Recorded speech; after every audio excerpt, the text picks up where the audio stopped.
Pedro Páramo es una de las obras maestras de la literatura hispanoamericana. La novela cuenta cómo el protagonista, Juan Preciado, va en busca de su padre, Pedro Páramo, hasta el pueblo mexicano de Comala, un lugar vacío, misterioso, sin vida. Allí, el joven descubrirá que toda la gente del pueblo se llama Páramo, que muchos de ellos son sus propios hermanos y que Pedro Páramo está muerto. Estamos, pues, ante una novela misteriosa y fantástica cuya atmósfera envuelve al lector y los transporta a un territorio mágico de sorprendentes ramificaciones. Juan Nepomuceno Carlos Pérez Rulfo Vizcaíno, mejor conocido como Juan Rulfo, nace en Sayula, Jalisco, el 16 de mayo de 1917 y muere en la Ciudad de México el 7 de enero de 1986. Desde muy pequeño quedó huérfano y pudo iniciar sus estudios de primaria a los 7 años de edad. Cuando tenía 12, se fue a vivir con su abuela, pero al final creció en el orfanato Luis Silva de Guadalajara. En 1933 quiso ingresar a la Universidad de Guadalajara, pero no pudo ya que ésta se encontraba en huelga, por lo que se trasladó a la Ciudad de México, donde asistió de oyente al colegio de San Ildefonso. Una de las causas fue por la negativa de revalidación de sus estudios de preparatoria.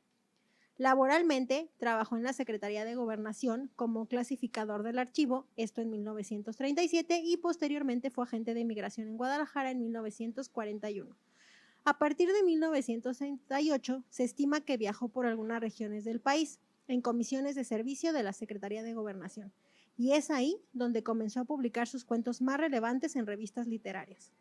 Además de ser considerado un escritor y un guionista, también es considerado fotógrafo, labor en la que destacó al trabajar para la compañía Goodrich Euskadi de 1946 a 1952, publicando un libro de fotografía. Fue galardonado por sus obras con el Premio Javier Villaurrutia en 1955, el Premio Nacional de Literatura en 1970, elegido miembro de la Academia Mexicana de la Lengua en 1976, ganador del Premio Príncipe Asturias de España en el 83 y doctor honoris causa por la Universidad Nacional Autónoma de México en 1985. Su obra literaria incluye crónica histórica, cuentos y novela. Solo publicó 2 libros oficialmente: El llano en llamas en 1953 como una recopilación de varios cuentos y Pedro Páramo en 1955, considerado oficialmente su única novela. Y con esto comenzamos un nuevo episodio del podcast Un libro, una historia. Mi nombre es Ricardo Aguilar Martínez. Yo soy Pau Galindo. Y con mucho gusto, como todos los lunes, los saludamos desde el corazón del centro histórico de la ciudad de San Luis Potosí, en México. Hoy tenemos un libro de mucho cariño para los mexicanos, nada más y nada menos que Pedro Páramo. Pedro Páramo, de Juan Rulfo. Y este libro también ya lo teníamos formado pues para esta temporada, porque estamos abarcando como todos los géneros, todas las temporadas, diferentes autores, diferentes países. Y este es uno de los libros que está clasificado en la lista de los 100 mejores libros que se han publicado en México. A pesar de, yo le contaba a Ricardo que se me hizo muy curioso, nada más que en eso empezamos como ya a grabar para ir mejor platicándolo en micrófonos. Algo que se me hizo súper curioso, yo la verdad este libro lo leí en la prepa, lo leí creo que desde la secundaria, luego la prepa y luego lo leí en la uni y luego, porque son de esos libros que como que en la escuela te ponen a fuerza. Pero la verdad nunca en la vida me había importado la historia de Juan Rulfo, no era de que voy a ver qué hace este señor, la verdad no, hasta ahora que leí el libro otra vez para poderlo reseñar. Y de esas veces que dicen, leen una parte y de qué se trata y no sé qué, pero cuando lo haces por la escuela a veces lo haces a fuerza y como que no le prestas tanta atención. Se me hizo increíblemente en shock saber que Juan Rulfo, por esta onda de que creció pues cuando estaba la Revolución Mexicana y la Primera Guerra Mundial y todo este show, o sea, todas las cuestiones de conflictos militares en el mundo, creció huérfano porque mataron a sus papás y se le dificultó mucho el acceso a la educación. Él no tiene, yo busqué hasta que me cansé, no tiene una carrera profesional, no pudo realmente por las circunstancias en las que le tocó crecer. Sin embargo, se preparó, eso no quiere decir que no se preparó, por eso asiste de oyente al colegio y demás, y después, bueno, ya logra ahí revalidar algunos estudios, etcétera, pero de primera instancia no, y que es uno de los autores más reconocidos y galardonados con solamente 2 publicaciones. En una entrevista que le hacen en España hace no me acuerdo cuántos años, él está con... De hecho, la entrevista está de flojera, no se las recomiendo, está en YouTube, pero está muy de flojera. Yo me la chuté pues para el podcast, pero la escritora le dice así como de que, oye, que tú, que los libros. Y él una anécdota que cuenta es que sí, efectivamente, pues tiene solamente 2 libros y quizás uno tercero que se llama, creo que El Gallo de Oro o algo así, no me acuerdo del nombre. El Gallo de Oro, sí. Ok. Que tiene otro libro que también se podría contar, pero pues él como que sí, pero que no lo cuenta, o sea, solamente se le reconoce por El Llano en Llamas y Pedro Páramo. Y le dice la autora, pero no has escrito más, o sea, ¿qué onda, no? Porque, o sea, ¿cómo se te reconoce por tanto? Y él decía que todos los manuscritos se los escribe y luego los tira. Ay, qué barbaridad. Entonces, que él hacía eso porque no consideraba que fuera suficientemente bueno. Entonces le dice la autora, ¿cuántos libros has destrozado? Y le dice, destrozado muchos. O sea, no sé, 10 que es manuscritos que no llegaron a verse publicados. A pesar de que, pues... Que era un buen escritor. Sí, de que realmente escribía padre. Él, pues, toma esto y los libros que, tanto El Llano en Llamas como Pedro Páramo, como algunos otros cuentos que él tiene, son muy mexicanos. También por eso, pues, creo que nos pueden gustar identificar. Y lo considero un muy buen escritor. O sea, realmente el libro te atrapa. Y ya leyeron Macario, o sea, están muy buenos. Pero oficialmente él no tiene como esta onda de 500,000 publicaciones, ¿no? Hay autores que sacan un libro cada 3 meses y él solo con 2 se nos volvió bien famoso. Así es, y vale la pena mencionar que este libro aparece en la época de la Guerra Cristera en México en 1955, una época difícil para el país, que hemos visto retratada también en muchísimas películas mexicanas de la época y también de los años 70. Muchas de ellas pues muestran esta manera tradicional mexicana de ver a los pueblos. Creo que ahí es donde mejor se puede ver a los pueblos mexicanos, y Juan Rulfo también hace lo suyo, pero en el tema de la escritura. Y él, cuando le preguntan en un igual, oiga, ¿usted por qué escribió Pedro Páramo y estas ondas de cómo las novelas? Él se vio muy influenciado porque al momento de que creció, justo cuando estaba como esta onda de la Revolución Mexicana, que apenas nosotros estábamos teniendo la primera constitución, bueno, la que tenemos ahorita y demás, y les digo, el conflicto armado, él vivió de primera mano esa violencia, le matan a su papá, luego su mamá se muere, y él vivía pues en la pobreza de México de esos tiempos, y él vivía como en este pueblito clásico mexicano, de pueblito, vaya a decir, de pueblito de digamos que relegado, con poca gente, donde todos se conocen, donde esta cuestión. Entonces él toma esas experiencias y cuenta una anécdota de que su tío lo llevaba como a, pues sí, a recorrer como los pueblos donde él trabajaba, y a raíz de ver cómo él vivía a la gente, pues él se imaginaba estas cosas, y una de las razones por las que escribe Pedro Páramo es basándose en que se dio cuenta que en todos estos pueblos de México tienen sus tradiciones y sus leyendas, Sí.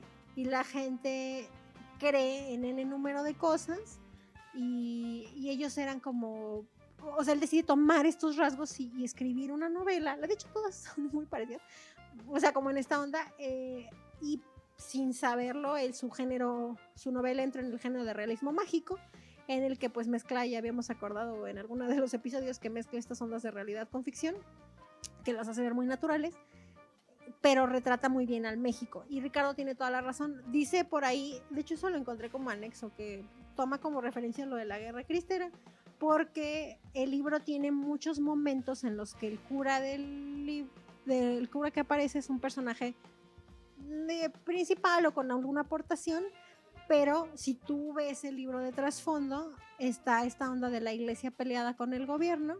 Entonces, y cómo funcionaba el gobierno, porque incluso hablan como de esta onda feudal y de las tierras, y que pues obviamente a nosotros ya no nos tocó. Entonces él agarra como mis tintes de la Revolución Mexicana, mis tintes de la Guerra Cristera, mi onda de realismo mágico, las tradiciones de los pueblos, y ahí está su cuento, ¿no?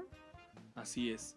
Es una historia que bien vale la pena leer. La van a leer muy rápido, de hecho. Ay, se lee en una tarde. Sí, en un día yo creo que ya se la echaron. Son 130 páginas, si no me equivoco, la última edición. Es una edición preciosa.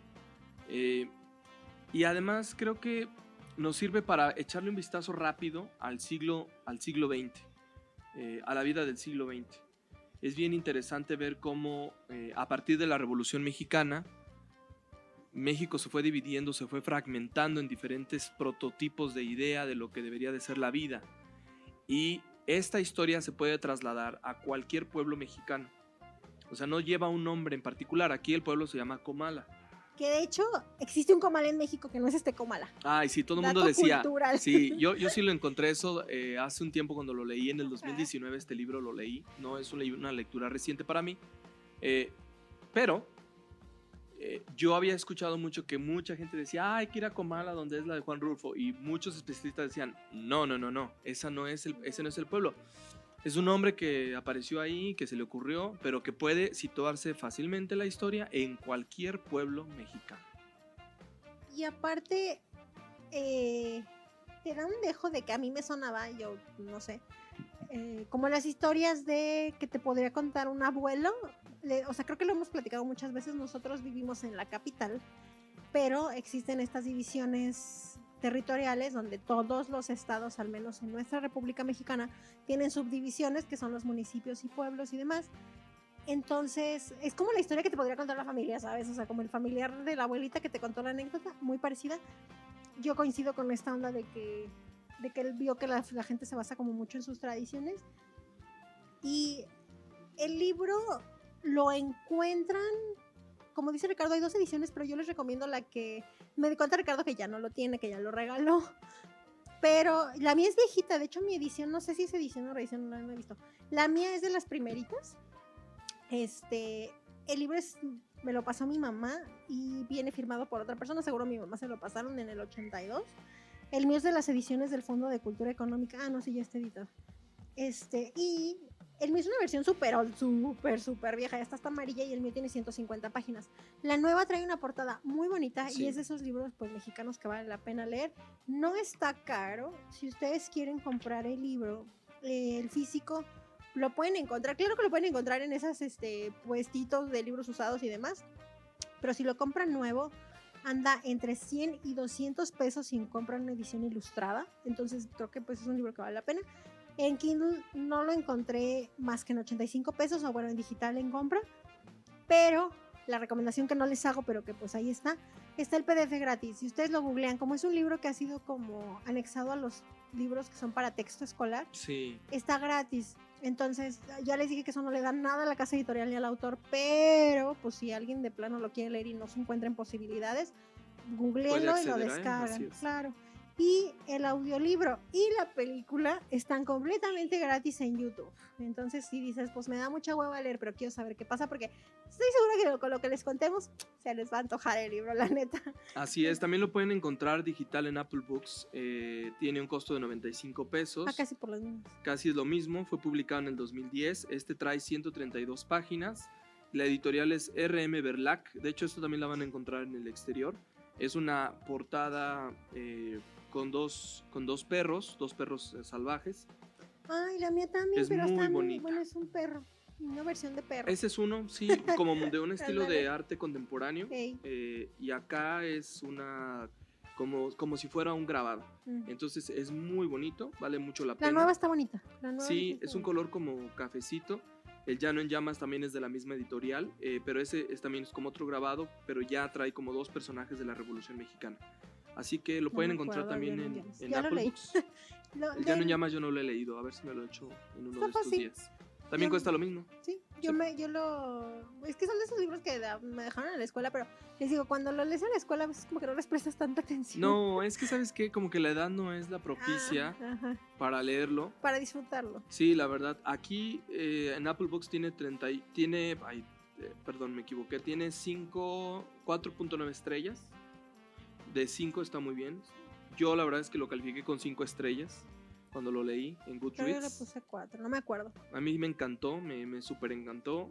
Me trasladó al pueblo donde es mi abuelo, donde son mis abuelos paternos. Ya se los contaré más adelante. Pero bueno, vamos a ver de qué va la historia. Como bien les contaba Ricardo, la historia aplica dentro de 2 géneros. El género revolucionario, novela revolucionaria que son para autores que les tocó escribir y publicar durante la Revolución Mexicana, entonces ya pues agarran de ahí los tintes, o realismo mágico, que ya sabemos, ahorita van a descubrir al final en la parte con spoilers por qué, pero pues esta onda donde pone como lo sobrenatural como normal. Y tiene 2 líneas temporales. De hecho, Ricardo bien les cuenta ahorita, o sea, no lo acaba de leer. Yo lo releí porque la neta, yo lo había leído y dije, es que no me acuerdo de todo. Entonces dije, ahí está bien chiquito, lo leo. Y Ricardo, cuando yo lo leí, encontré la reseña de Richard. Richard lo leyó hace tiempo, pero ya no lo tiene, lo regaló. Y por esta cuestión, ahorita lo estábamos como comentando antes de prender micros. Y yo le decía, sí, acuérdate que Pedro y Sí. Juan. Yo creo que si lo hubiera tenido en casa lo hubiera vuelto a leer, porque es ajá. rápido, es de un día. Sí. Pero lo regalé a un primo porque en su escuela vean, Lo ocupas les para la piden escuela. les pidan este libro y entonces yo lo tenía, le dije, pues llévatelo. Cuenta de la historia de 2 personajes principales. El libro se llama Pedro Páramo por el personaje principal, que es un señor cacique de la revolución, y Juan, que vendría siendo su hijo. La line-up empieza con que se muere la mamá de Juan y en su lecho de muerte. De hecho, la primera parte del libro está buenísima. Ricardo tiene voz más sensual que yo, se lo va a pasar para que la lea. Perfecto. Pero justo donde empieza está muy bueno, pero la line-up es que la mamá se muere y le pide a Juan, oye Juan, vete a Comala, ¿no? Y arranca el libro. Dice lo siguiente: vine a Comala porque me dijeron que acá vivía mi padre, un tal Pedro Páramo. Mi madre me lo dijo. Y yo le prometí que vendría a verlo en cuanto ella muriera. Le apreté sus manos en señal de que lo haría, pues ella estaba por morirse y yo en un plan de prometerlo todo. Cuando tú empiezas a leer las primeras líneas, como que, claro que te enganchan, ¿no? Son de esos libros que dices así, o sea, son de un inicio muy clásico. Y pues ese, ¿no? O sea, le dice, oye, pues vete a buscar a tu papá. Hay otras historias como paralelas o relacionadas, porque lo que analizamos es la relación que tiene Juan con su mamá a través de que llega a Comala y descubre qué onda, la relación que tiene Pedro con, pues qué onda, cómo lo va a encontrar Pedro, o sea, llega Juan y dice, oye, pues yo quiero saber qué está pasando con mi papá, yo no lo conozco, y empiezan pues a descubrir esto. Hay por ahí una relación amorosa entre Pedro Páramo y una muchacha que se llama Susana. Nos dan un tinte de cómo se lleva Pedro Páramo con todos los hombres que vivían como en esta onda del feudo y de ahí de las tierras. Y pues al final como las otras protagonistas que tuvieron que ver, que pues sería la mamá de Juan y otra persona ahí importante dentro del libro. Aquí el libro empieza cuando Juan no quiere, o sea, le dice sí, mamá, su mamá se muere. Y Juan en realidad pues dice, pues sí le prometí, pero yo no quiero ir. Juan empieza a tener sueños y alucinaciones, se puede decir. Si ya escuchan nuestro capítulo de delirio, ya sabrán que eso es muy normal. Entonces empieza a tener estas alucinaciones que lo avientan a realmente decir, ok, voy a cumplir la última voluntad de mi mamá y voy a buscar a mi papá. Y de hecho eso es lo que lo obligan a viajar, ya me acordé. Que las alucinaciones hacen que él... Sí, como que dice, no, pues sí, mejor tengo que ir a buscarlo porque sí, pues por sí, algo lo estoy soñando, ¿no? Entonces se lanza a Comala y logra llegar a Comala. Y de hecho, si ustedes ven, hoy puse la película en la mañana antes de venir a grabar. Desayuné viendo un pedazo de la película, no la terminé, está en YouTube, les digo, está en blanco y negro. Empieza el libro así como empieza el libro, así empieza la película. Es exactamente ¿Y te idéntica. acuerdas los actores? No. Ay, es uno muy famoso, no lo traigo de hecho apuntado. Bueno, ahorita lo encontramos. No me acuerdo, de hecho no apunto el nombre. Son actores como famosones de esa época, pero les estoy hablando, no manchen, la película fue del 67. Entonces, está completa en YouTube, está en blanco y negro, pero está muy orientada, pero hagan de cuenta que están siguiendo los diálogos del libro. Yo dije, es lo mismo, es exactamente lo mismo. Y Juan... Ok, ya la encontré, aquí está.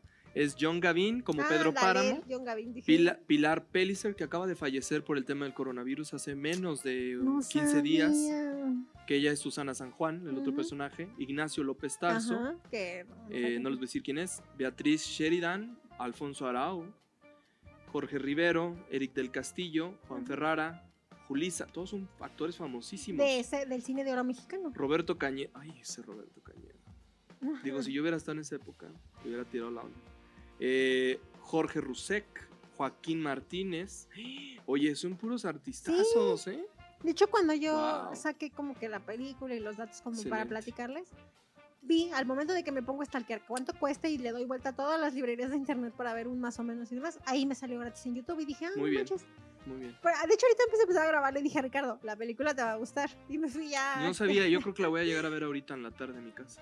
Está bien rápida, yo lo estaba viendo mientras estaba desayunando, me estaba Ajá. comiendo mis quesadillas y yo así, ay, ¿a poco? Y así, y me estaba Ok, acordando del libro. ok, me Está gusta. bueno. Entonces en la película empieza exactamente igual. Y de hecho, lo que les vamos a contar en la parte de spoilers en la película, obviamente les digo, vean de qué año es. No lo sientes, o sea, es su cine al final de cuentas, pero te empieza a dar como esos dejos importantes de lo que está pasando. La película, lo bueno de que esté en blanco y negro, pero es un blanco y negro del entonces, es que no sabes, o sea, no tiene colores, no tiene apreciaciones, no distingues qué pasa con Ok. cada personaje y eso te mete más en la historia. Yo así lo sentí. Juan llega a Comala y empieza Juan a interactuar con la gente de Comala. Él dice, pues Comala es para abajo, no para arriba, no me acuerdo cómo está ahí descrito. Dice que va con Las ubicaciones, ok. va con un señor de carretilla, pero que le dice, allá es Comala. Y le dice, sí, todo lo que baja es no sé qué Comala y todo lo que sale es no sé qué. Le dice el señor de la carretilla. El señor le pregunta, ¿usted a quién viene a ver? Y le dice, pues vengo a buscar a mi papá. El de la carretilla le dice, qué bueno que venga, pues nadie viene ya por estas tierras, están muy pobres después de la revolución. Y Juan le dice, ya, justo nada más le estoy contando la primera escena de la película. Le dice, ya llegamos, sí, ya llegamos a Comala. Aquí es Comala, sí, oiga, se ve todo muy pobre. Sí, no, pues le dije que estaba muy pobre. Bueno, ya me voy y al momento de despedirse, ¿quién es su papá? Le dice Pedro Páramo. Y el de la carretilla le dice, también es mi papá. Y ahí se despide. Y ahí arranca la historia y él empieza a encontrarse con más personajes que conforme vas avanzando el libro te vas dando cuenta qué onda con cada uno de los personajes, lo cual a mí me pareció maravilloso. Yo dije, yo porque neta cuando lo estaba leyendo dije, ¿por qué no lo pelé tanto cuando estaba en la secundaria o en la prepa? O sea, porque la novela Sí. está muy buena. Siento que sí es eso, es la falta de conciencia que no tenemos hasta que somos más adultos, que vamos disfrutando de estos relatos y que vas entendiendo también mejor, ¿no? Porque también Claro. igual te identificas con cosas en las que dices, yo me identifiqué más grande con mis abuelos, entonces me gustó leerlo por eso, porque me recuerda a mis abuelos, de hecho. Y Una pues así, cosa importante de esto es que Pedro, de este hombre, es Pedro Juan Juan. Preciado, Ajá. ándale, Pedro Juan Preciado va a Comala a reclamarle a su papá precisamente lo que de jóvenes, lo que de niño no les dio. Me hiciste acordarme de cuando se encuentra con este personaje de Carreta, que ahí es donde cae en hilación a esto de, bueno, ¿cómo es que este hombre aquí sí tuvo hijos aparte y a mi mamá y yo estuvimos allá por allá tirados? En la Entonces, pobreza, sí. ¿no? Es interesante. Ahora, tampoco tenemos idea de la edad de Juan Preciado. No, el libro no te la dice. No te la dice, te insinúa algo más avanzado de la novela, o sea, más adelante te va diciendo como cositas, pero de ahí en fuera no. Esta historia también está fragmentada como en diferentes versiones de diálogo. O sea, como que hay varios personajes que hablan. Yo ahí me confundí. Sí, de hecho cuando empiezas a ver como el análisis, porque yo dije, Ajá. busqué como que qué onda con las reseñas, digo, y como ya lo había leído, pues sí le vas captando la onda, pero muchos decían que es esta cuestión de que no, tampoco sabes qué personaje está hablando. En mi versión, Ok, no sé cómo ok. venga la tuya, si ojeas la mía, el libro es un texto como los que les hemos dicho, que no tienen separación párrafo ni capítulo 1 y 2, y cada que acababa un cuadrito o hablar un personaje, a cada que acababa, perdón, un capítulo, entre comillas, porque no están separados, o de hablar un personaje, aparecía un cuadrito, mira, ahí esta vez lo tienes en la Sí. orilla. Un cuadrito blanco, bebé transparente, así de que sin relleno, y eso te indicaba que iba a cambiar la voz y que se trataba de otra historia. Mira, Yo qué le enseñé a interesante. Ricardo, no se los voy a decir a ustedes, pero no sé, Ok. porque no se los voy a dar todo, pero le comentaba a Richard que mi ociosidad me llevó a hacer la cronología. Me aventé la peli casi toda, me aventé un Drama Life, las entrevistas del autor, las reseñas, más lo que yo había leído del libro, más mis notas, y dije, a ver, Paula, y me arrané ayer en la tarde mientras me estaba echando un pan con un café, y me puse a hacer la cronología de más o menos en orden, de aquí empieza, o sea, de si yo ordenara el libro en orden, como ¿Qué sería, pasaría? me salieron 27 elementos desde... Y esta onda donde Juan llega a Comala y demás no está tan al inicio, ¿sabes? Pero tú empiezas a leer el libro y luego te regresa de, pero esto pasó en esa fecha. Y luego habla otro Ok. personaje y te manda al presente. Y luego habla otro y te manda para atrás. Ahorita en la parte de spoilers les decimos por qué. Porque esto neta, pues sí, no, se nos arruinaría. Pero está complicado entender qué onda. Y más porque todos los personajes, al final de cuentas, están relacionados con Pedro Páramo. Pedro Páramo era el chido del pueblo. No me van a creer lo que les voy a decir, pero estamos en el centro histórico. Dentro de la narración hay una descripción de cómo se sentía Comala, con una sensación como de un nublado, como un ambiente frío, pero no frío de frío, sino Ajá. como esta brisa que nos acaba de golpear. Pau vio mi expresión de que volteé a ver hacia arriba Sí. como... Me dio Y me risa. trajo al instante otra vez a la historia del libro, ¿eh? Ujú. Y yo leí por ahí, eso sí lo leí cuando acababa de leer el libro en el 2019, que el libro de Pedro Páramo es aparte que es del realismo mágico, tiene algo de sobrenatural, ¿eh? Ujú. En el sentido de, no la historia obviamente, porque la historia lo trae, sino que cuando tú estás leyendo el libro pasan cosas extrañas.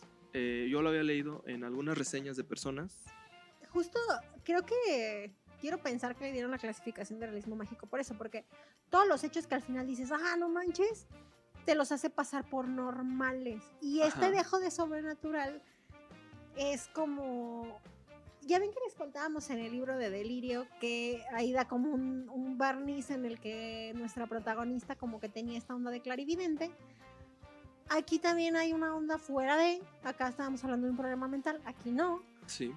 Pero a mí fue lo que me gustó del libro esta última vez que lo leí, que dije, tiene, o sea, bien podría clasificar, más así como que contada. Yo te lo puedo contar esto como una historia.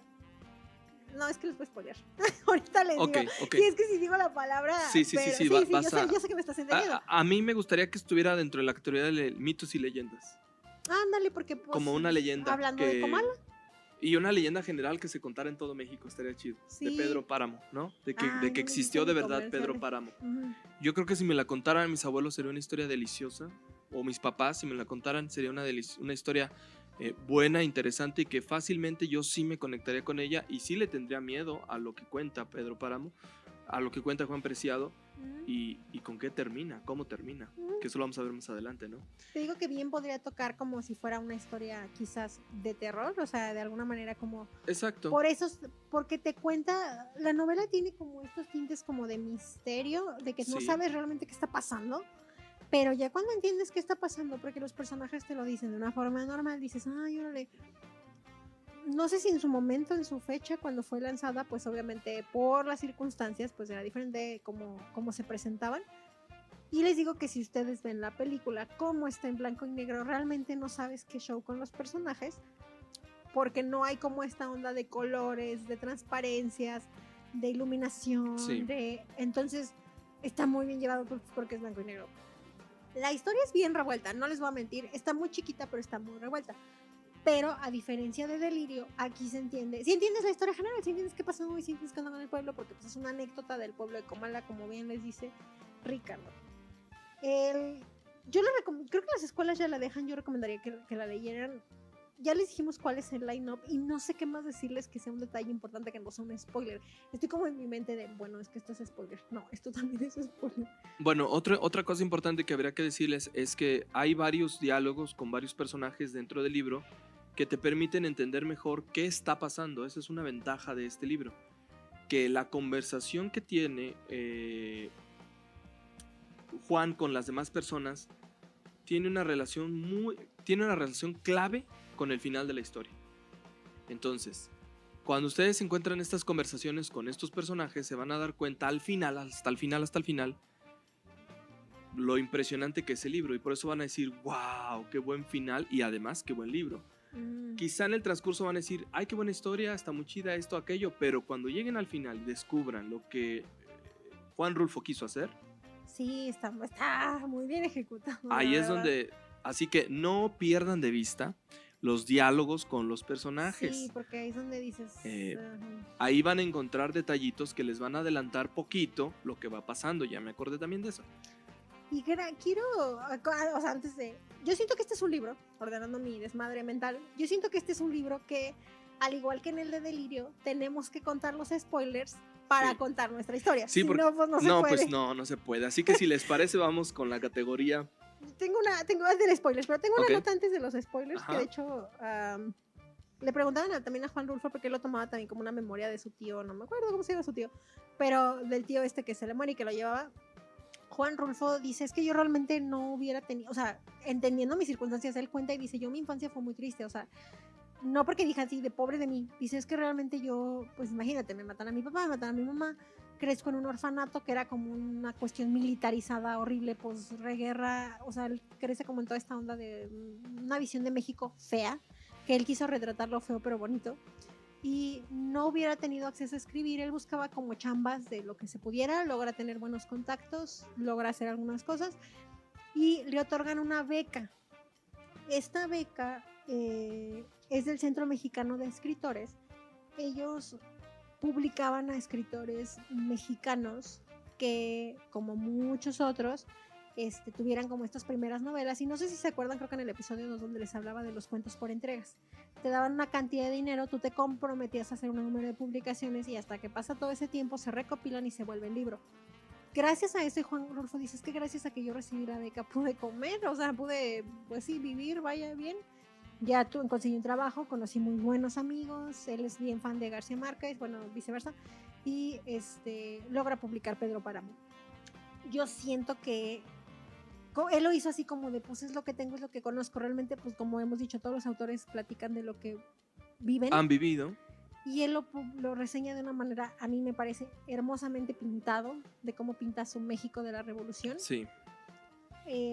Muy clásico. O sea, yo sentiría que estaba viendo, les juro, estaba viendo la película de la mañana y cuando leí yo por igual, una película de Pedro Infante, de esas viejitas del cine de oro, así te lo imaginas. Y para que no sea, Pedro Infante es un icono mexicano del cine del siglo de oro. Sí, totalmente conocido.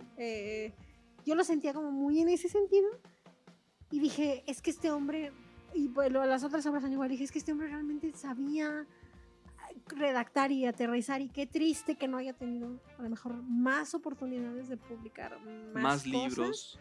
Pero bueno, le agradecemos que pues se le dio una beca a muchos escritores y pues publicó algunos cuentitos. Y es que al final fue difícil también para Juan Rulfo vivir, nace en 1917, o sea, para el 1920 tenía 3 años cuando la revolución estaba en una parte muy importante.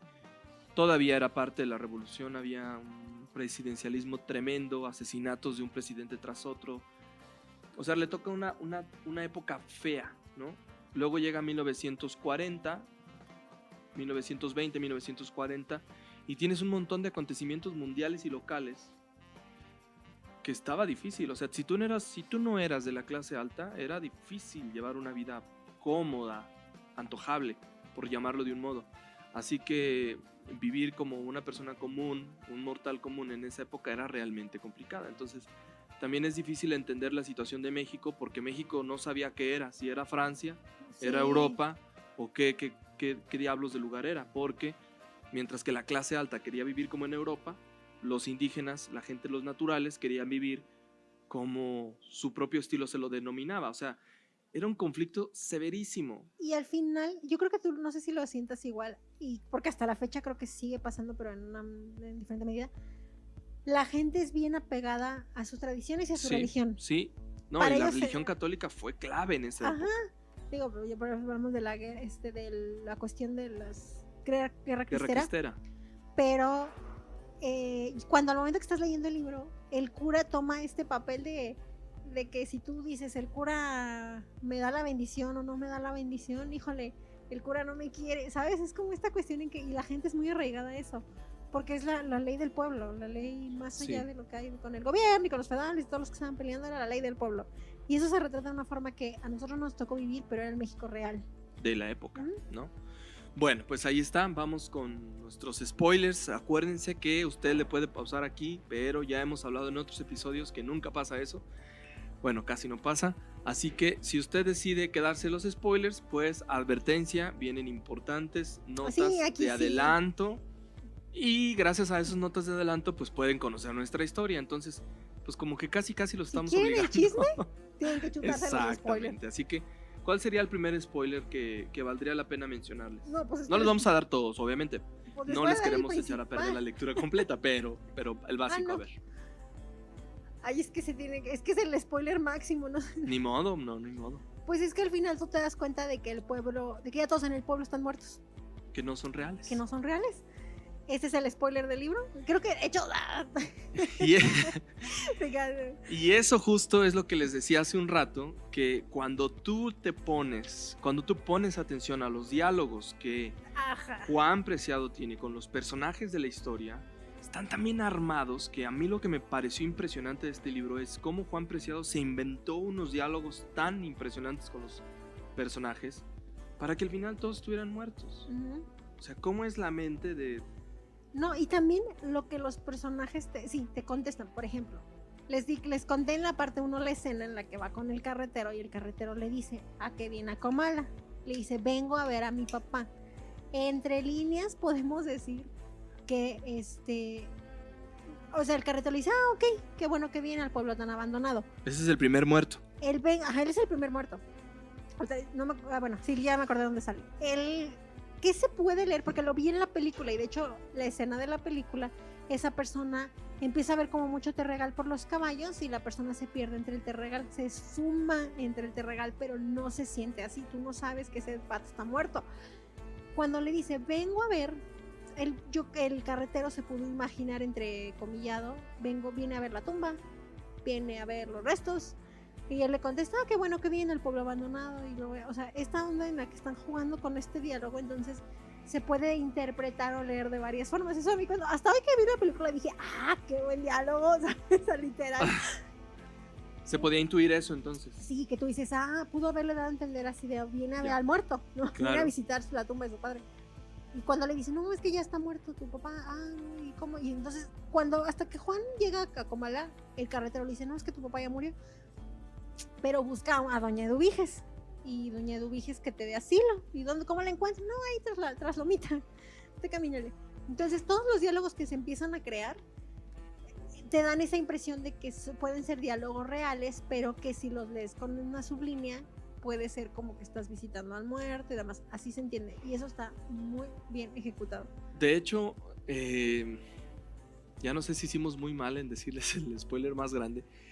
Pero bueno, si ustedes lo van a leer... Si no lo leyeron en secundaria, no. Bueno, es que si ustedes lo van a leer, yo lo que quiero decir es esto. Si ustedes lo van a leer, se van a dar cuenta de que los diálogos son tan reales, tan reales, tan reales, que nunca, nunca, nunca se dan una idea ni se imaginan que los personajes están muertos. Y eso fue la grandeza a la que yo llegué al final y dije, qué buenísimo está. Porque descubrí que todo lo que me chutó, es un invento de la mente de Juan Preciado. Llega un punto, más bien, empiezas a descubrir cómo es que cada personaje murió. Sí, eso sí te lo van contando y ahí vas descubriendo también. Esas son las pistitas que yo les decía que te va dando como notitas de que algo pasa. Pero quiero que me recuerdes algo de que no me acuerdo. Entonces Juan Preciado también está muerto. Es que ese es el spoiler final. Mira, bueno, pues sí, ya les dijimos Juan Preciado. No me quería adelantar tanto. Bueno, les llego a ese punto. Todos los personajes tú empiezas a descubrir a raíz de otros personajes. Así tipo, llega Juan con Eduviges y le dice, ¿a quién te encontraste? Creo que se llama Abundio, una cosa así, el primero, el carretero, creo que se llama Abundio. Abundio, sí, el pobre tartamudo, se quedó sordo, ¿tú crees? Y le dice, no, y así empieza la película, le dice, no, el que yo vi, sí hablaba. No, es que ya se murió. Entonces tú en ese momento dices, no manches, está muerto. Sí. Y luego ya, llega Juan Preciado con alguien más y le dice, es que acabo de hablar con... Pero ese también. Y entonces la persona le dice, no, pero ese ya se murió. Entonces tú dices, entonces hablo con el muerto. Y así te vas con toda la historia hasta que... Pues sí, ya, spoiler. Todos los personajes están muertos. Al final del libro, todos están muertos. Lo que les estamos contando es solo la historia de Juan, pero está la historia de amor, la historia con la mamá, la historia de... Que esa es la que tienen que experimentar ustedes, porque sí vale la pena leerlo así, con esos detallitos tan importantes que se mencionan de otros personajes. Y de hecho, ¿qué le pasa a Juan? Es que Juan se muere de un susto. Empieza a tener, hablando de delirio, que del episodio pasado, si no lo han escuchado, ¿pero un susto con quién? Está, no me acuerdo. Está acostado en una de las casas. Ajá. Y empieza a tener alucinaciones mientras está acostado, como llamados de voces, y dice que ve humo. Sí, ya me acordé. Y él se sale corriendo y de repente cortea, de hecho ni siquiera se acaba ahí el libro, cortea un diálogo en el que está hablando con Dorotea empieza a contar y le dice, es que yo llegué siguiendo las voces, y Dorotea le dice así como de, no, ¿cuáles voces? O sea, Juan piensa que se paró de la cama y se fue, pero en realidad le dio como, quiero yo pensar, un infarto, no se especifica, el punto es que se muere de un susto. Llega con Dorotea y la razón por la que llega con ella es porque explica que Dorotea y Juan están enterrados en la misma tumba, por eso tienen un diálogo. Me dio miedo esa parte. Cuando yo lo estaba leyendo, déjenles digo, espérenme, déjenles digo que yo estaba en mi camita, bien así acómodo, bien así de noche. Ajá. Lo estaba leyendo y cuando llegué a esa parte que menciona Pau, te juro que me imaginé a los dos, cada quien en su cajoncito, enterrados no sé cuántos metros bajo tierra, platicando, y luego eso se hizo un chiste familiar en mi casa. Te voy a decir por qué.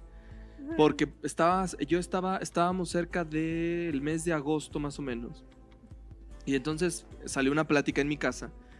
Le dije a mi mamá, acabo de leer un libro bien interesante que seguramente en el pueblo donde son mis abuelos estaría chido que pensáramos así, porque resulta que en esta historia yo le estaba contando, pues los muertos se platican, haz de cuenta como, ya vinieron a ver a fulana de tal, mira, se oye por ahí que aquí vinieron a ver a fulana de tal, vinieron a ver, la que se murió por tal. Sí. Y le digo a mi mamá, ¿qué tal que así es la realidad? Y yo, bien dramático. No, yo también me lo imaginé así, te lo juro, sí, yo dije, esto es Coco, o sea. Sí, ándale. ¿Qué tal que esa es la realidad? Y tú estás ahí enterradillo y estás en conciencia y estás platicando con nosotros muertos. Claro. ¿Y tú de qué así como cuando llegan a la cárcel, ¿verdad? ¿Y tú por qué estás encerrado aquí? ¿Y tú de qué te moriste? Me pareció impresionante, me dio miedo. Miedo, no, ficticio obviamente, pero así cositas. Te lo voy a alimentar el miedo y les voy a alimentar la historia a los que nos están escuchando. Ajá. Hay una parte en el libro que yo no entendí hasta que vi ahorita ya otra. Les digo que me chuté el Drama Life y me chuté una reseña leída, pero yo ya lo había leído y sí, o sea, como que obviamente lo entiendes, pero no caes en cuenta. ¿En qué? Hay una escena que cuando Juan llega a casa de Dubíges, le dice, quédate ahí en el cuarto, nomás que en la cama no, te voy a poner echar un petate, te duermes aquí está el cuarto y no sé qué, toma esta habitación. Él está acostado y empieza a escuchar voces como si alguien estuviera con él en el cuarto. Él no sabe así como de qué está pasando y como que le dice, oye, es que esto, y él le dice, no, la de Dubíges o no sé quién, le dice, no, nada que ver, o sea, sabe, yo creo que era fulano, así como que haciendo un comentario como si se hubiera oído el eco en la ventana o lo que sea. Cortea, hay otra escena más adelante en el libro en la que explican que por traición a las personas que trabajan en las tierras o no sé quién, hay un vato que se llama, no encuentro el nombre, no me acuerdo, hay un batito, creo que se llama Refugio, pero no quiero inventarle porque a lo mejor si lo leen no es Refugio, que lo asesinan en la casa de Dubíges y de castigo todas las personas del pueblo lo cuelgan en una esquina en el cuarto de Dubíges y muere colgado. Okay. Y en ese cuarto pues pasan tragedias. Y tú entiendes cuando te va a entender esto que es el mismo cuarto en el que ahora años después está dormido Juan. Ajá. Por lo tanto lo que está escuchando Juan son los ecos de todo el desmadre que pasó y del asesinato del colgado que fue, claro. No me acuerdo si Refugio el nombre, perdón si se lo estoy cambiando, del vato colgado. Entonces eso tú lo entiendes y dices, o sea, está escuchando a los fantasmas. Entonces, esa es una de 10 escenas que les puedo contar que son iguales, pero aquí, y él dice, oye, es que las voces, y te lo cuenta de una forma tan natural que tú no dices, no, pues sabrá Dios qué desea. Pero cuando empiezas a relacionar hechos históricos en el mapa de Juan Rulfo, te das cuenta que ahí donde pasó algo, alguien murió y por lo tanto por eso lo estás escuchando, él que era el vivo. Cuando las ensoñaciones, pasa lo mismo, él escucha delirios, él se sale a la plaza y empieza a oír ruidos y ver gente, ve que no es cierto y en realidad eran todos los muertos que ya pasaban en el pueblo. Que eran los que vivían en ese lugar. Y entonces en tu casa, probablemente si tú estabas leyendo, sí, oye, muerto y ahí me estaba diciendo cómo estaba el asunto, ¿verdad? Ajá, o sea, eso es lo cool. Interesante del episodio anterior que vimos de Delirio, si no lo has escuchado, escúchalo y luego ya viene acá. El personaje de aquella historia es clarividente. En el caso de Juan Preciado es clariescucha, es decir, que él primero escucha y luego ve, porque todo aparece por ruidos. Nuestros podescuchas están con van a decir, ¿de qué? ¿Qué está diciendo? Hay 4 claris, clariescucha, clarioyentes, clarividentes y clariconocimiento. El clariconocimiento es el que sabe qué va a pasar, que no es vidente, o sea, algo presiente y como que siente. Eso son los personajes. Y luego está el clariescucha, que es el personaje que escucha ruidos y después los ve. Entonces hay combinados clarioyentes con clarividentes. Entonces este es Juan Preciado, es clarioyente con clarividente. O sea, puede ver y escuchar a los muertos al mismo tiempo. Es muy interesante esta historia porque yo creo que en todos los pueblos mexicanos, en todos los pueblos mexicanos, hay historias parecidas a este tipo. Ah, claro, of course. Eso es muy interesante. Y realmente, si ustedes lo leen, les digo, no les voy a contar, pero hay una historia de amor de Susana con Pedro Páramo y con el papá de Susana, creo, no estoy segura. A mí el personaje, la neta, me cayó mal y no sé por qué. O sea, al momento de ver, de hecho estaba viéndolo en la película y dije, es que no entiendo en realidad la relevancia de esta mujer, o sea, de verdad. Pero léanlo para que descubran qué pasa con ella y cómo se muere y cómo está el business, porque ya les dijimos que todos están muertos. Y hay un montón de personajes que se van muriendo que le dan sazón a la historia, pero no les vamos a contar los spoilers de todos. No, porque además es un libro cortito y no nos queremos adelantar mucho, así que... No, y les digo, a Juan Preciado lo encuentran muerto de espanto, lo entierran con Dorotea y pues ahí platican y ahí no se acaba la historia. De hecho, todavía se adelanta un poquito con Pedro Páramo y lo que pasa con él, porque es el libro de Pedro Páramo. Creo que otro spoiler, pues no es spoiler, el libro se llama así porque él era un cacique importante de la revolución dentro de su pueblo y habla entre dejos y párrafos de cómo se movían las tierras y cómo hacían ellos sus negocios de échame 3 hombres, te presto una tierra y me das una vaca y, o sea, todo era como muy arreglado. Sí. Como los pueblos de antes. Y hay un matrimonio ahí arreglado hay una línea temporal de los hermanos de Pedro Páramo, que es Miguel Páramo y cómo lo matan, y de Pedro Páramo y otro hermano de Pedro. Y Pedro tenía muchas mujeres y cómo se casa con una y se enamora de otra y todo eso lo van a descubrir porque pues para que entiendan los personajes. Una de esas enamoradas pues es la mamá de este Juan Preciado. De Juan, que ella pues se sale del pueblo y pues hasta después llega Juan a conocer a su papá y en realidad no lo conoce, pero sí sabemos de él y descubre cómo si está muerto o no está muerto y al final pues supongo que Juan tiene un episodio de locura.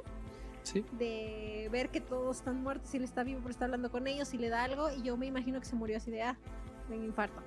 Que según los hinduistas pasa eso, tú te puedes morir y no sentir que te moriste, la vida continúa. Entonces tú sigues conversando con otras personas pero no sabes que también están muertas como tú. Entonces vas ascendiendo en niveles, dependiendo de tu vida, vas ascendiendo en niveles astrales en los que te vas desprendiendo de la conciencia, pero para eso pasa mucho tiempo. Eso es interesante también y que cae en bueno, me hace una coincidencia con lo que cuenta esta historia. Y algo que creo que va por ahí nuestras historias, pero que tiene que ver con lo que dijiste de los hinduistas, que existe la creencia muy arraigada también en México de todas las personas que creen en los muertos y la doble vida y los fantasmas y toda esta cuestión, que eso ya es personal de las experiencias o lo que quieras creer o no. Pero con todo el respeto yo sí creo en las almas que pueden andar vagando en el mundo, yo sí lo considero. Puede haber una que otra. Pero existe la creencia de que cuando una persona muere de una forma violenta, trágica o lo que sea, la persona no puede descansar en paz, se dice en México, que sería como esta onda de que pues ya muere y punto, y queda como su fantasma o lo que ustedes quieran, su energía y demás. Cuando yo estaba leyendo esa escena que les conté del ahorcado y del cuarto de Juan, yo me recordaba mucho eso, dije aquí pasó algo muy trágico y por eso. Si han visto películas de terror, en todas partes, eso.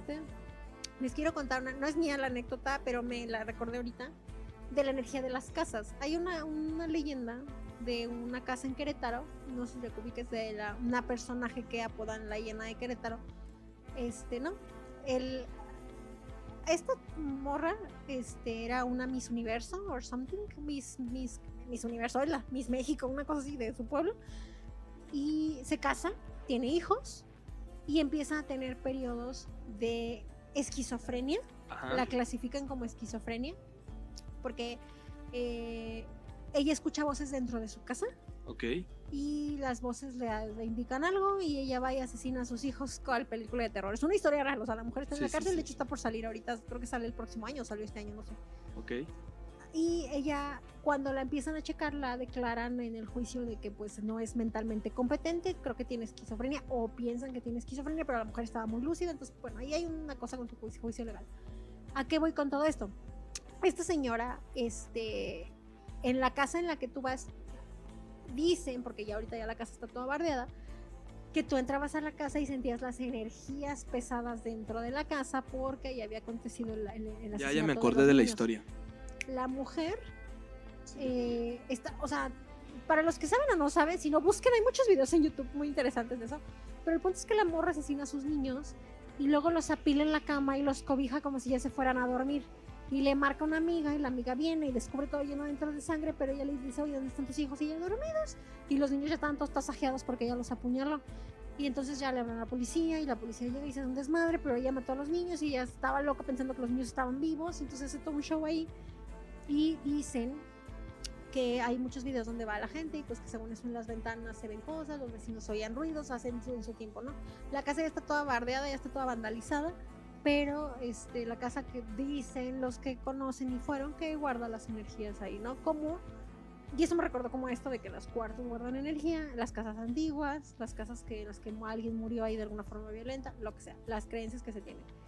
Que a Ricardo y a mí también nos ha tocado recorrer lugares, entre comillas, embrujados, quizás, no sé si es el término correcto, pero es cual película de terror. Aquí pasa un hecho, el hecho guarda energías, mataron a alguien, etcétera, como El Conjuro, como Amityville, como lo que tú quieras.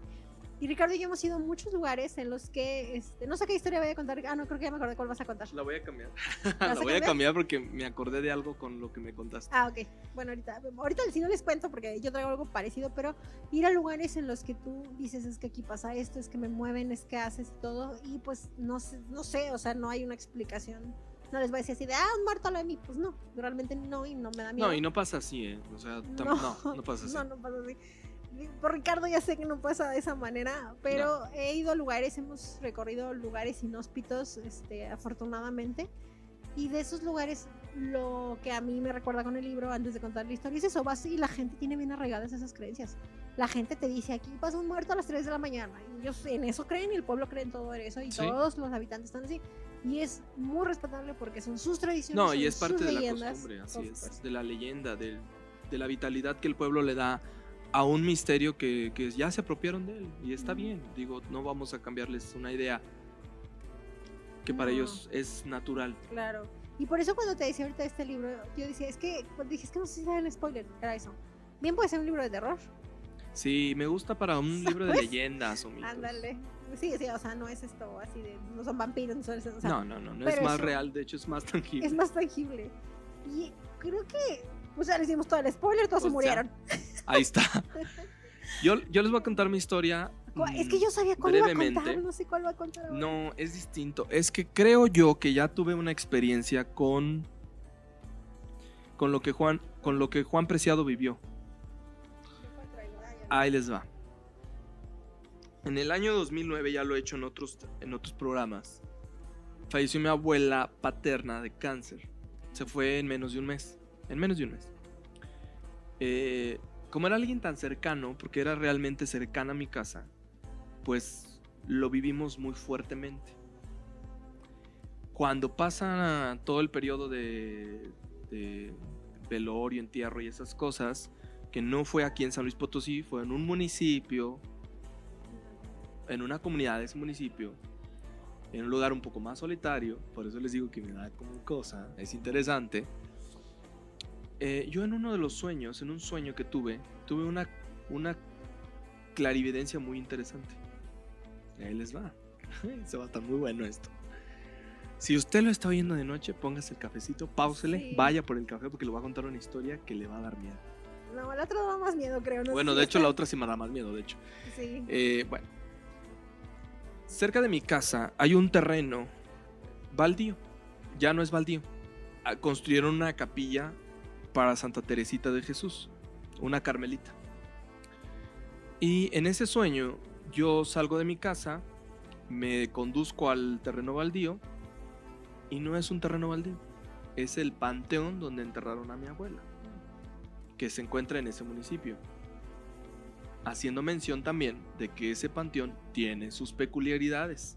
O sea, la gente cuenta allá en el pueblo que se aparecen, que se les han visto gente sentada sobre las tumbas, paseándose de noche. Es un panteón con mucho movimiento, según los locatarios. Tiene y nadie quiere vivir cerca de él. Nadie. Están separados. O sea, el panteón está hasta el fondo, y aunque ha llegado la urbanización a ese pueblo, nadie se va a vivir ahí. Es una cosa interesante. Ese panteón tiene una forma de un cuadrado perfecto. Se vino de allá a mi mente en ese terreno baldío. Yo entro en el sueño, entro al panteón muy campante y empiezo a ver como las tumbas, exactamente como está, ¿eh? O sea, no le estoy mintiendo. En el sueño yo vívidamente, yo sabía, sí, esta es la entrada, aquí está esto, la tumba de las familias tales, como que muy común porque estamos acostumbrados nosotros a eso, por la familia vive allá. En uno de esos hay una cripta familiar tamaño gigante, ¿no? Ahí está. Tiene ventanas de cristal y se alcanza a ver al interior. Bueno, yo andaba de curioso en el sueño, asomándome, y una voz me dijo: no te asomes ahí. Fíjate, lo tengo tan claro, pero tan claro que podría ser un mini cuento. No te asomes ahí, no te asomes. Ahí tengo mi novela. No te asomes ahí, no te asomes. Pero me lo repetía insistentemente y con una sensación de que no podía evitar que yo me asomara. Y pues ándale, que Ricardo Metiche, ¿verdad? Va y se asoma. Y entonces vi el cuerpo de una niña de 12 años, 12, 13 años. Estaba recostada en la lápida, en una, no sé cómo llamarle, una barra en medio, al tamaño como de una cama, cubierta con una sábana blanca. Y pues yo vi cuando esta niña se incorpora del cuerpo, pero estaba atrapada dentro de este monumento, de este mausoleo de esa familia. Me quito porque me asusto, o sea, me impresionó tanto que yo sentí el shock del terror de haber visto ese cuerpo ahí y ver la reacción de la niña, de que sabía que yo estaba ahí. Y entonces camino hacia otro lado, rápidamente me quito, me voy hacia otro lugar y encuentro otro mausoleo chiquito, pero hay un montón de huesos de gente de años, o sea, ya había desaparecido. A mí lo que se me hizo extraño en el sueño era porque esta niña está entera, completa, y porque estos los estoy viendo en huesos. ¿Cómo? No entiendo. Ándale. Entonces, avanzando un poco más, estaba mi abuela con una bolsa de mandado como la que ella siempre acostumbró a traer, en la mano derecha, llena de cosas. Y entonces dije, ay, no se murió, no está muerta. Qué fuerte, o sea, mi sueño, ¿no? Y entonces mi abuela me contó, y eso lo tengo clarito, me dijo, es que todos los que estamos aquí, ella me dio un adelanto, es que todos los que estamos aquí somos los que se acaban de morir, todos. Y había mucha gente, en efecto. Yo veía todos de blanco. Y había mucha gente caminando y mucha gente, pero ya no me daba miedo. Yo estaba dentro del cementerio. Bueno, para no hacerles el cuento tan largo, hicimos un recorrido breve entre las tumbas porque esa era una costumbre que tenía mi abuela cada vez que era el 2 de noviembre. Era de vamos a ver los demás muertos. Ay, mira, aquí está fulana, aquí está sutano, aquí está... Ay, este se murió por esto, por eso me acordaste.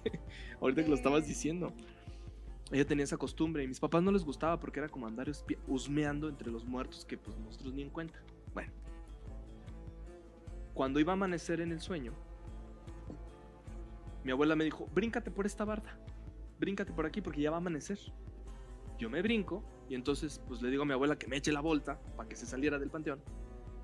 Y no puede. Y no puede. Y no puede. Y no puede. Y no pudo salir.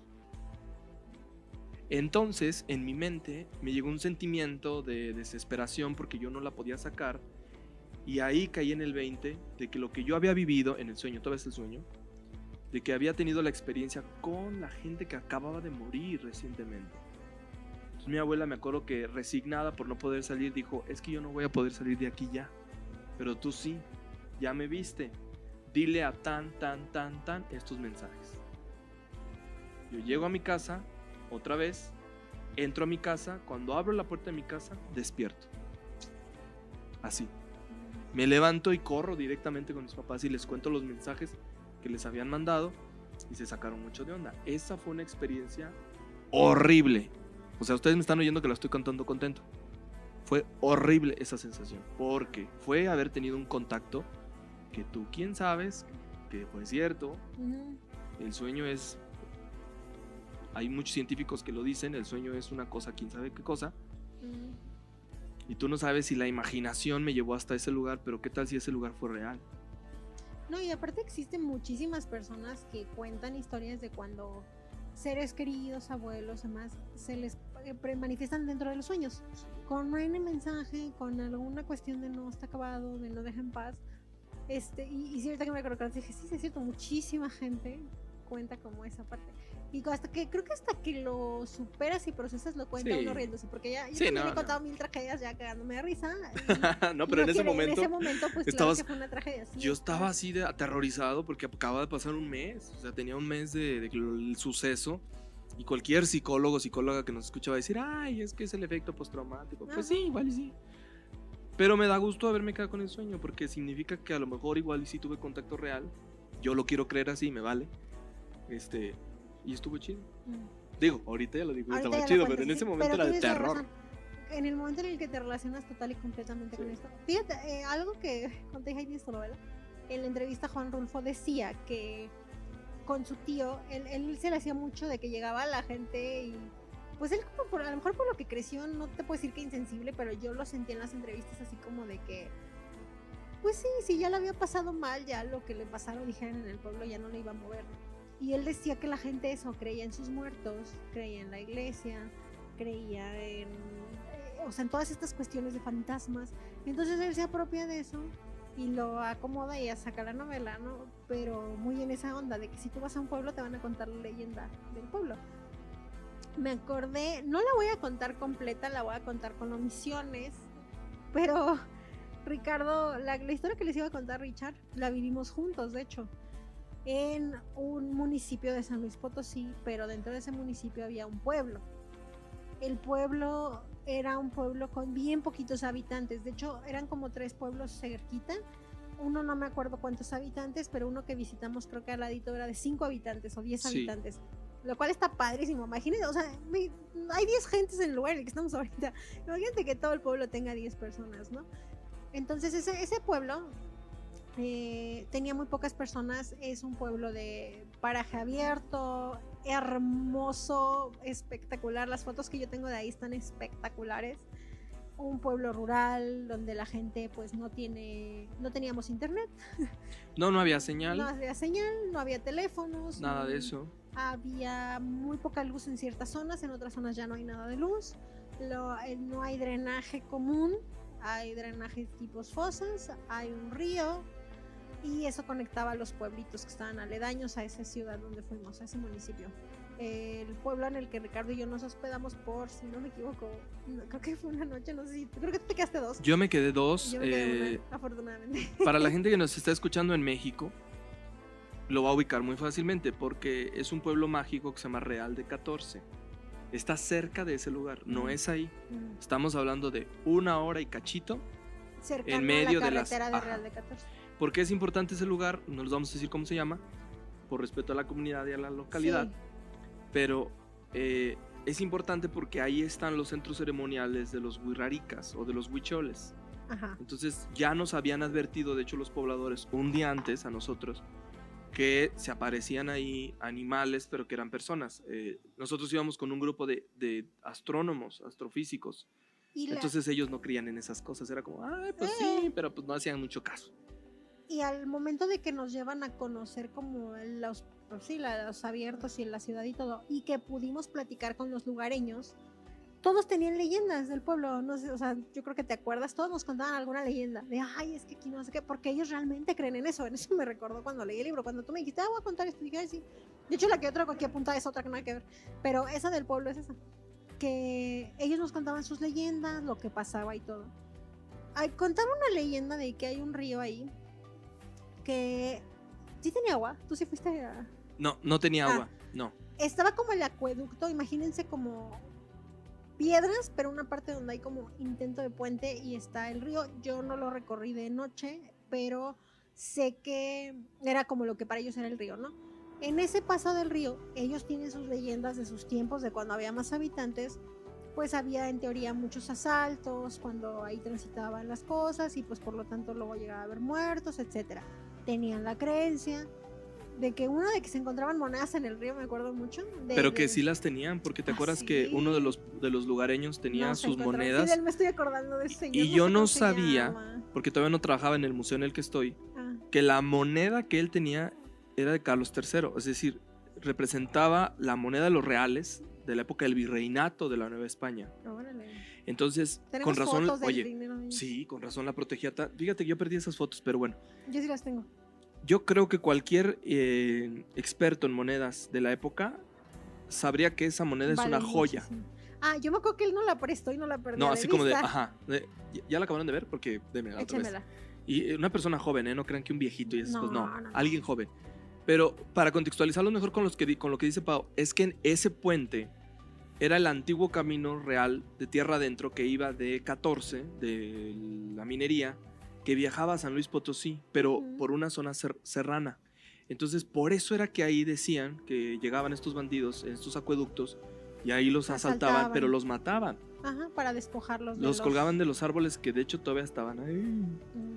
Que era este caminito que caminábamos, ¿te acuerdas? Un camino de río.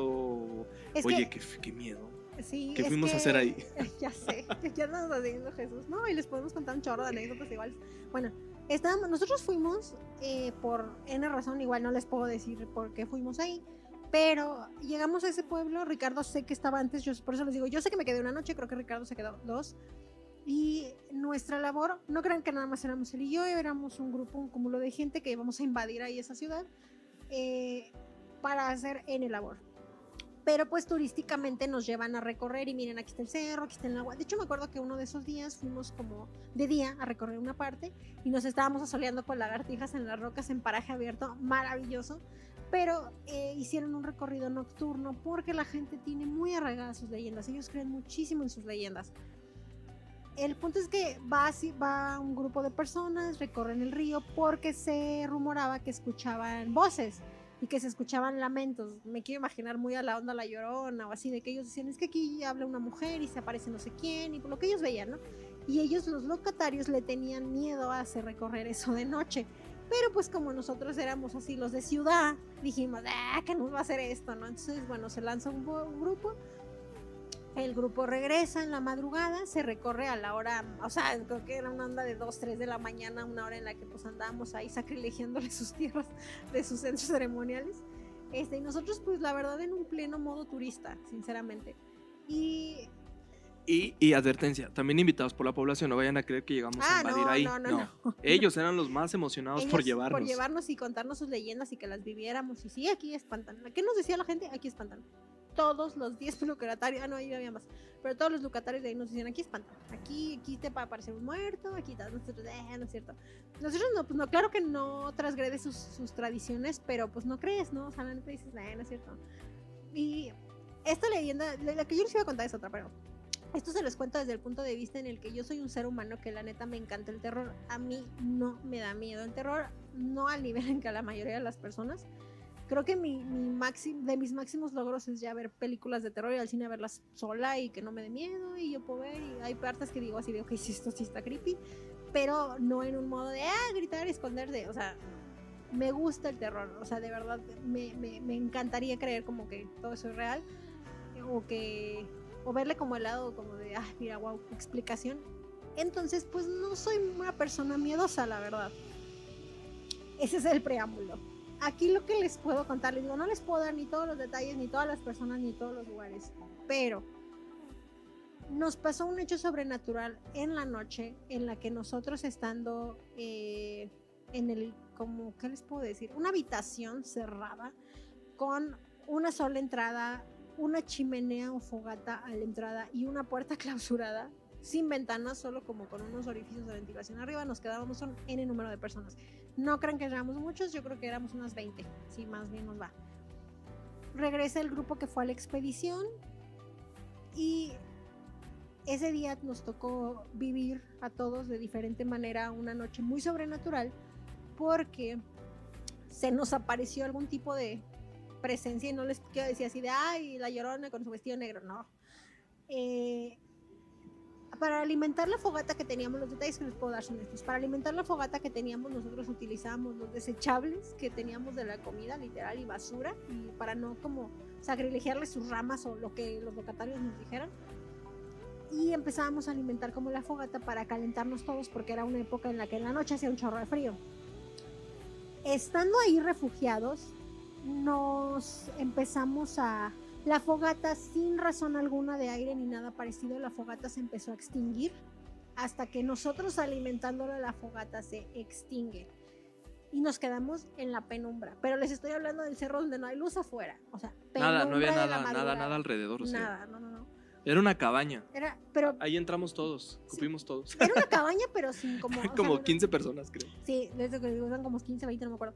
Pero no era una cabaña como turística. O sea, mi punto No, era que no, era como no. un lugar espacio cerrado. Y para que entiendan, no había puntos de ventilación más que... No, que entrada. dijeras, ajá, la apagó es que entró el aire. No, literal. O sea, todos lo vimos. Y de hecho, les puedo decir que yo iba con alguien en ese momento que también nos acompañaba, también ex conocido de Ricardo y mío, que no era creyente para nada de esas cosas. Y les puedo decir que ese día salió creyendo. Entonces, Había más de 4 personas que eran como que no creían en el Ajá. tema y salieron con severas dudas Sí. de qué había pasado en ese momento. Y lo que les cuento es, o sea, se apaga la fogata sin razón alguna ni aparente y todos nos quedamos en la total y absoluta penumbra, negrura de la noche, de la madrugada, sin luz más que la de la luna, pero la luna no nos daba. Y empieza a acontecer un suceso en el que uno de las personas que estaba ahí, no les voy a decir ni edad ni género, pero les pasó a varias personas, pero una de las personas que estaba ahí empieza a tener como una pesadilla, se puede decir, de la que no puede despertar. Una de estas personas era menor de edad, o sea, un niño, y no lo podían como, pues sí, no podían despertarlo, pero él empieza como a divagar total y completamente. Entonces, cuando sí, se empieza, pues sí, a poner como extraño, no sé. Cuando el niño despierta, en el momento en el que el niño despierta, otra persona le pasa exactamente lo mismo, nada más que la otra persona ya estaba despierta. Y empieza a haber una cuestión de que toda la energía dentro del cuarto se pone súper densa. A todos nos empezó a dar extremadamente muchísimo miedo.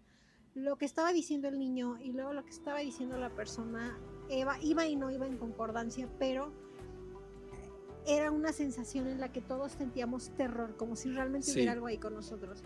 Y además quiero decirles que no fue un acto de participación de que ustedes dijeran dos No, personas se pusieron de independientes. acuerdo, Ajá, se pusieron de no. acuerdo. No. No había Les voy a cómo. decir por qué. Porque entre esas 2 personas de las que hablamos, había una tercera que era una niña de unos 16 años que estaba retirada de las personas donde estaban sucediendo los hechos, que fue la segunda que se dio cuenta de que algo estaba dentro de esa habitación en grande.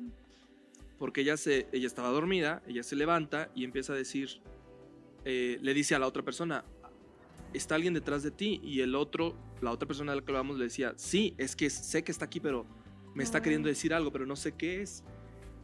Y ahí quedó.